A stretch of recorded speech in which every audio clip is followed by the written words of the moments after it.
What happens when royalty meets reality? A place with no crowns, no titles, no scripted grace. When the cameras roll and charm alone won't carry the day, something has to give. And that morning it did. Spectacularly. She entered the set not with casual confidence but with a quiet, calculated command. Meghan Markle, long absent from live television, and already the subject of every pre-show whisper in the green room. George Stephanopoulos, seasoned anchor with nerves of steel, had faced presidents, dignitaries, and moguls. Yet even he knew this would be different. From the moment her appearance was confirmed, producers circled the date. The segment was scrubbed and rescrubbed. Tough guests were fine. Dishonest ones were not. She took her seat smiling politely, hair pulled back in a neat bun, deep blue suit, elegant yet understated, a look that screamed harmless. The opening montage rolled, light music, polite applause. The camera cut to George, composed as ever. Joining us this morning is someone at the center of conversations about family, fame, and fairness. Please welcome Meghan Markle. She nodded, smile measured, eyes betraying little warmth. Thank you, George. George leaned forward. Meghan, let's dive in. You've recently launched a new foundation, spoken about healing, transformation, and reshaping the narrative. She raised a hand, gently interrupting, laugh practiced. George, I knew you'd start there. Well, it's the headline, Meghan, is it? She tilted her head. Or just the easiest angle to frame me through? George noticed the subtle shift, posture tightening, defenses flickering. Many viewers want to understand your role in what's been described as strategic victimhood. Her expression barely moved. I'm here to talk about the work I'm doing now, not rehash tired narratives. We've all moved on, haven't we? Some tension crept into George's voice. The public hasn't had the chance to move on. New podcast, book deal, doc series. She lifted a hand. When women speak, we're accused of talking too much. When others speak over us, it's journalism. Let's be honest about the double standard. George's stare was steady. Double standard exists, absolutely. But deflecting criticism by citing gender isn't a defense, it's a strategy. The first real crack appeared. Her jaw tightened. The corner of her smile twitched. So, is this what the interview is about? She asked, sharp. George shrugged. Clarity and context. You've made strong public statements, many unchallenged. Today, dialogue, not monologue. Silence. She glanced at the camera, then back. George, let's be clear. When I spoke my truth, I did it with grace. What people choose to hear or distort is beyond my control. Truth, he pressed. Some facts have been disputed. You mentioned concerns about your child's skin tone, yet refused names or context. Doesn't accountability go both ways? She leaned in, voice low. You want names.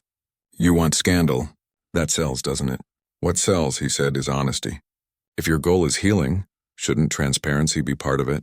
Her smile vanished. I came thinking this would be a conversation, not a cross-examination. And I came thinking it would be genuine discussion, not a performance, he replied flatly. Tension now a living presence in the room, snapping between words. Are you accusing me of being inauthentic? She asked. I'm asking if you're prepared to be honest or just here to control the narrative again. Her arms crossed, voice hardened. You're upset because I won't say what you want me to. I won't play into this. You don't set the tone of my story, not you, not your producers, not the media. He tilted his head. Isn't that what you've been doing? Setting your own tone while silencing anyone who disagrees? For the first time, her voice lost its velvet edge. I think we're done here, she said, looking off camera. Walking away is easy, George said, unmoved. Conversations only get hard when the truth starts to surface. Her chair scraped as she stood. Silence fell, thick and expectant, like a held breath across the studio. Off camera, a producer whispered something. Meghan didn't acknowledge it. Instead, she leaned slightly toward George, just enough for the microphone to catch her words. You think you're the truth teller here? She hissed. You've made a career out of sanitized scripts. Don't mistake control for courage. One last glance at the camera and she turned, walking off set. George remained seated, unmoving. The silence that followed was louder than anything she had said. The studio didn't breathe. Not the camera operators, not the producers in the control room, not even the audience watching the monitor wall. Meghan Markle had just stormed off live television. For 3 long seconds, the air hung heavy with disbelief. George Stephanopoulos, ever composed, adjusted the button on his jacket, and stared straight into camera 1. He didn't speak. He didn't need to. A crew member whispered, asking if they should cut to commercial. "Not yet," he said under his breath, eyes fixed forward. Then the silence cracked. From just off stage, her voice cut sharp and clear. The cameras weren't on her, but the audio feed still picked up every syllable.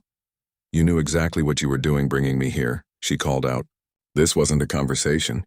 This was a setup. George tilted slightly, calm but carrying authority. "No, Meghan. A setup is when you know the outcome before you hear the questions. That's not what happened here." She stepped partially back into frame. Gone was the media-trained smile. In its place, raw frustration. "Don't pretend you're some impartial referee," she said, arms crossed. "You built your career off access. Now you bite the hand that fed you the headlines." George leaned back, eyebrow rising. "Access isn't the same as accountability. You sat on national television and refused to answer a single direct question about your claims, your contradictions. And when pressed, you left. Because I will not let you put me on trial for choosing to speak out," she snapped. "I lived what I lived, and I won't let your beliefs dictate how I tell that story." George rose slowly, not to chase or argue, but to meet her where she stood. The few feet between them felt suddenly charged. "This isn't about policing your story," he said. "It's about truth. Whether your version of events holds up when people ask hard questions. If it can't, maybe it isn't as solid as you think." She laughed, a short, bitter sound. "You want truth? Fine. You want me to name names, burn bridges, feed the fire for your ratings? I came here to take the high road." "But maybe you only recognize authenticity when it bleeds." His reply was controlled, deliberate. "High roads don't come with a camera crew and a press release." She stepped closer. "Careful, George. You're starting to sound like the tabloids you claim to be above. And you," he shot back evenly, "are starting to sound like someone who mistakes criticism for cruelty." This was no longer performative. It wasn't a debate. It was a duel. Everyone froze, studio, crew, monitors. A producer finally whispered, "We need to cut." "We're live." George raised a finger. "Not yet." Her voice dropped, daring. "You think I'm afraid of this, of you? You're just another man in a suit thinking he can hold me to a standard no one else lives up to. Another public figure thinking questions equal attack. Do you know how many guests I've had who faced tougher questions and stayed?" he asked. "They didn't flinch. They didn't fold." Her eyes narrowed. "So I flinched. You fled." They stood there, suspended. No one moved. Finally, Meghan exhaled sharply. "You came into this with your mind made up," she said. "You're not interested in hearing me. You're interested in breaking me." "No," George said quietly. "I wanted to see if the version of you people keep hearing actually exists."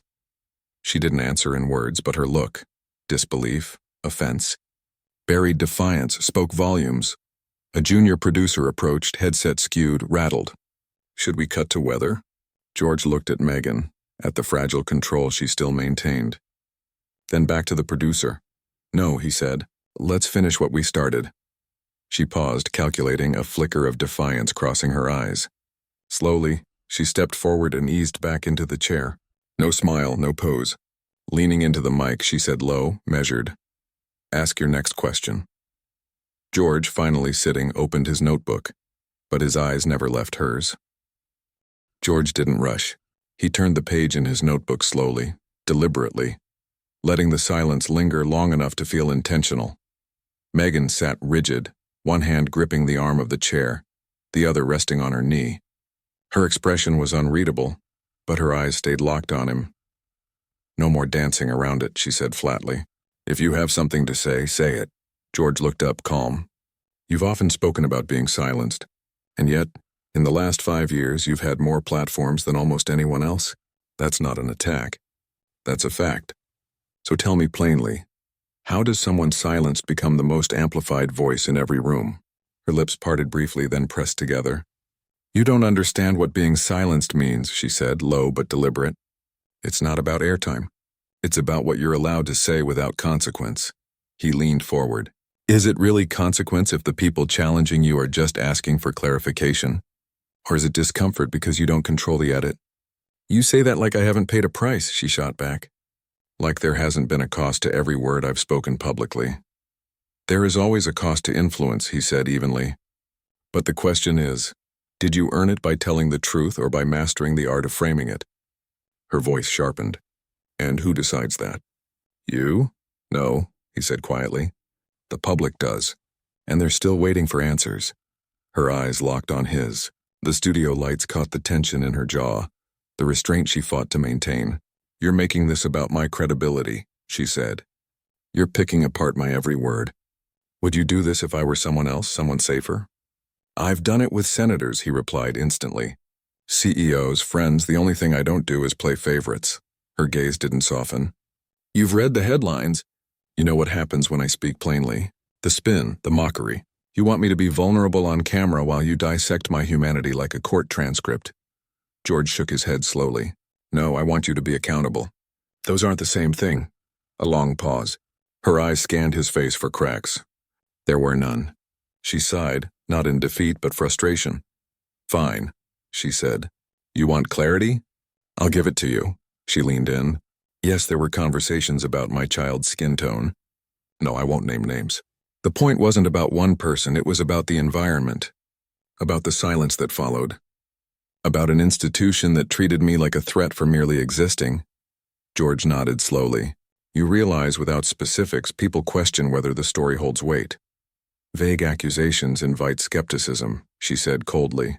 And specifics invite danger, for me, for my children.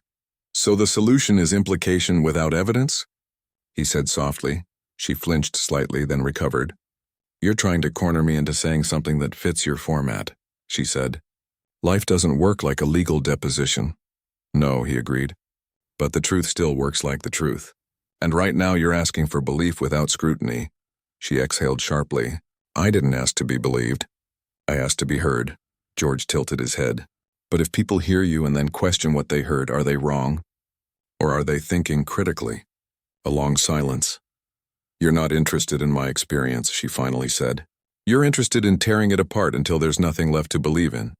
I'm interested in whether what you call your experience lines up with facts, he said evenly. Stories matter, but truth matters more. Her eyes stayed on his. Maybe your problem, George, is thinking facts and truth are the same thing. He paused, considering her words. Tell me what that means, she hesitated. Facts are data points. Truth is what you live. It's the weight behind your choices. The way a room changes when you walk in. The tone in someone's voice when they say one thing but mean another. You want names and timelines, but the story is bigger than that. It's about patterns, power, silence. That's the truth I lived, George nodded slowly. That may be your truth, but it doesn't make it the truth. Her eyes narrowed. And that distinction? That's exactly what people like you use to discredit voices like mine. He leaned forward. No, that's what people like me use to separate storytelling from journalism. For a moment, the air shifted. Her armor cracked, not completely, but just enough. Enough to see fatigue beneath it or defiance running out of fuel. I came here thinking you might understand, she said. That maybe someone with your background would get it. George's voice softened just slightly. And I thought you'd be willing to do more than repeat the same rehearsed grievances. She flinched but didn't look away. Rehearsed, she repeated. You think this is performance? I think it's strategy, he said. Strategy isn't inherently dishonest, but it isn't the same as truth. She stayed silent. So did he. The pause hung in the air, quiet but heavy. The control room hadn't cut away, no one dared. George finally reached for his water, took a measured sip, then looked up. We can stop here, he offered, voice steady. Meghan shook her head slowly. No, she said. You wanted the real version of me, so let's keep going. The set was quiet, but nothing about the moment felt still.